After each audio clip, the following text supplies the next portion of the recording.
तुम्हाला माहीत आहे का, महाडमध्ये असे एक सुंदर मंदिर आहे जे गुहेत लपलेलं आहे आणि इथे इच्छा सुद्धा पूर्ण होतात. आज आपण तिथेच जाणार आहोत. त्याचबरोबर डोंगरांच्या कड्यांवर छत्रपती शिवाजी महाराजांचा चेहरा सुद्धा इथे तयार झालेला आहे. तो सुद्धा तुम्हाला बघायला मिळेल. त्यामुळे व्हिडिओ शेवटपर्यंत बघा. वाळवंटकोंडी हे मानवनिर्मित नसून हे पूर्णपणे नैसर्गिकरित्या तयार झालेली गुहा आहे. हजारो वर्षांपूर्वी पावसाचे पाणी व दगडांची झीज झाल्यामुळे ही गुहा तयार झालेली आहे असं म्हटलं जातं. गुहेच्या आत पडणारा पाण्याचा आवाज आणि थंड वातावरण खूपच आकर्षक वाटतं. तसेच वाळवंटकोंडी हे वरदायिनी मातेचं खूप सुंदर आणि शांत, निसर्गरम्य आणि श्रद्धेचं ठिकाणही आहे.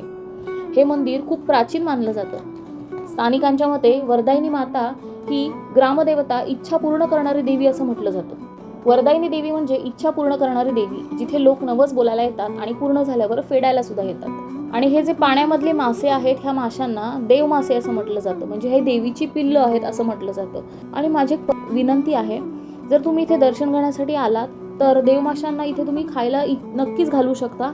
पण खायला घालताना आपल्यासोबत ज्या प्लास्टिकच्या पिशव्या आहेत त्या कृपया करून पाण्यामध्ये टाकू नका. आपला निसर्ग आपणच जपायचा असतो.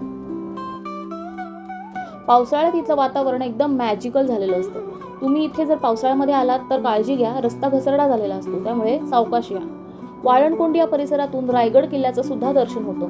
हाच तो किल्ला जिथे छत्रपती शिवाजी महाराजांचा राज्याभिषेक झाला.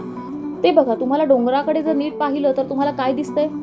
लोकांना डोंगरांच्या कड्यांवरती छत्रपती शिवाजी महाराजांचा चेहरा दिसतो. कदाचित ही निसर्गाची किमया असेल, पण आपल्यासाठी तर ही भावना आहे, अभिमान आहे. म्हणून हा भाग इतिहास, निसर्ग, अध्यात्म यांचा एकदम पॉवरफुल कॉम्बिनेशन आहे.